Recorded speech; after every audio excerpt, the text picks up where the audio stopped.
Alright, so as we look through this test review, I'm going to do one out of each section of the type of questions that are on the test. So for our vertex, when we start identifying the different parts of a parabola, our vertex is either going to be the highest point or the lowest point. So for this one, it'll be our point 3, 4. Our axis of symmetry is going to be that line that goes through our vertex, where we can fold that parabola and each point matches up with itself. So our axis of symmetry here is also just the x value of my vertex. When I look at my y-intercept, where does it touch the y-axis? And that is at 0, -5. And x-intercept is where does it touch the x-axis? And we can see that there are two of those, 1, 0, and 5, 0.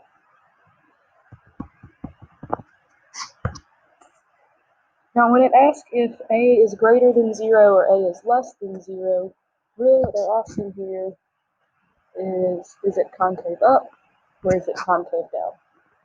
So if I look, it is concave down for this problem, so a will be less than 0. And then maximums and minimums. Well, a maximum is going to be when it's concave down, and a minimum will be when it's concave up. So if we look, this is concave down, so this problem will have a maximum. Now, if you look at the problem here below it, you can see that there is no x-intercept on this problem. So when you get ready to answer x-intercepts there, it's just going to be none. Now, for the next section, evaluate each quadratic function for the given x value. I'm going to do one of each type of problem here so you can see what to do. But all we're going to do is plug in the value they tell us whenever we see an x. So I have -6 minus 7, giving -13. Well, -13 squared is 169, and 169 plus 4 is 173. You can put that directly into your calculators and just hit enter. I'm going to skip down to number 5 here. Notice I have a -2. When you put this into your calculator, you definitely want to use parentheses so that when you type this in, you can get your answer of 11. And then finally for this one, 5 times 9 minus 3 times 9 minus 2. So 5 times 6 times 7. So 30 times 7 is 210.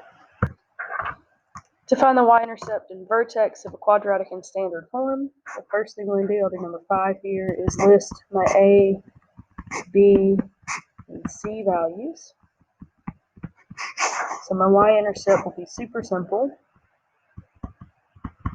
It is 0, -100. Well, in order to find the the vertex though, I need to use -b over 2a. So -10 over 2 times 2.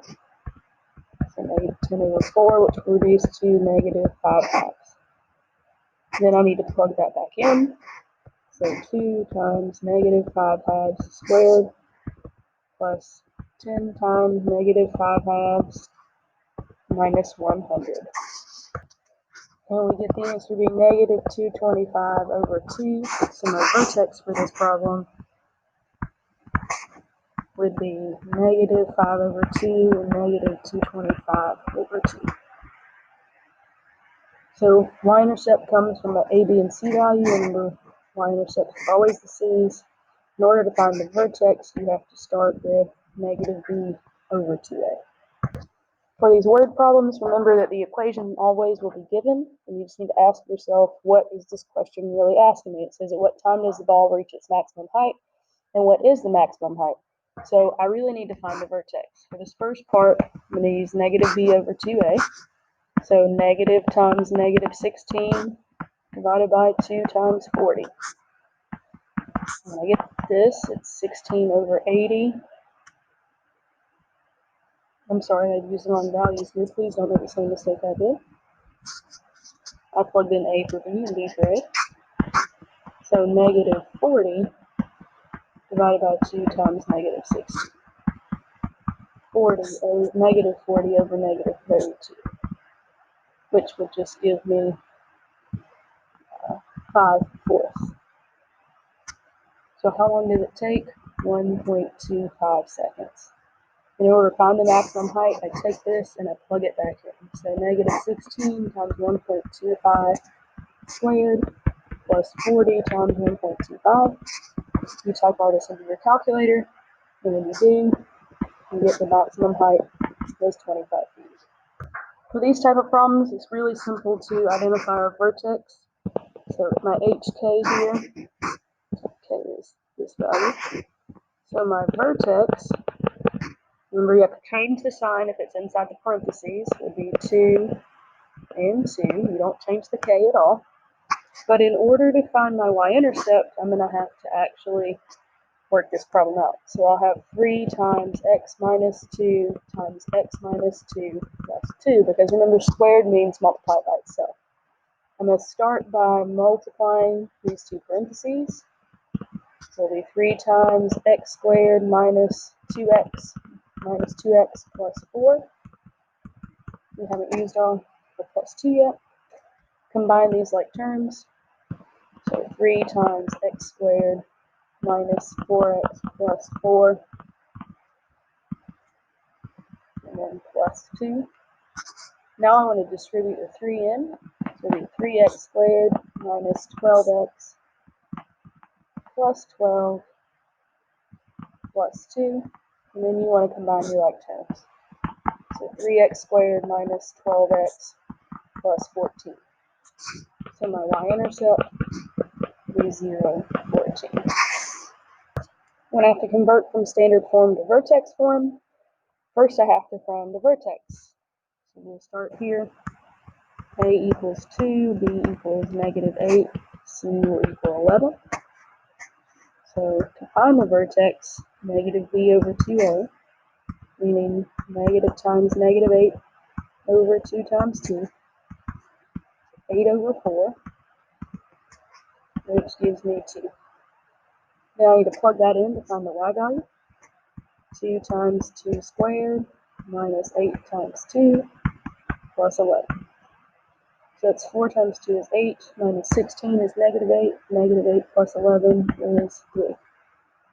So this would be my h value. This is my k value.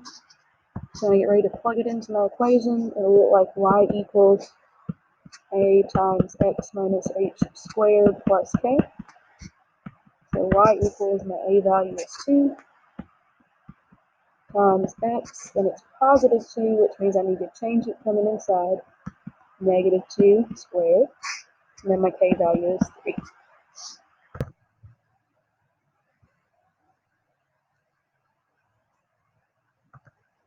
So you can't see what I did here, but knowing that I'm given the vertex and the point, I use this formula, and I plugged in my h and k value, which are here.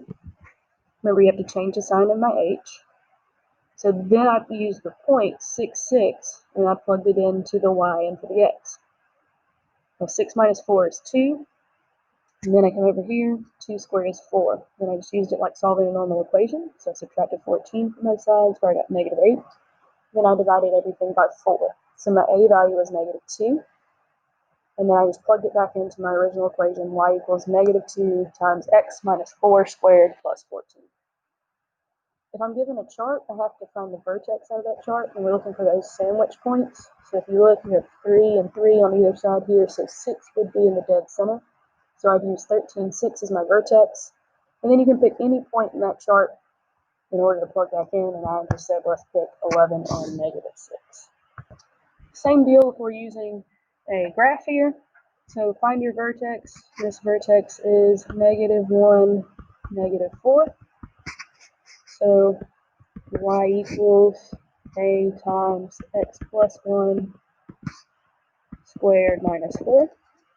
And then we also want to pick a point that is on our graph, and I'm going to pick something easy, like 1, 0.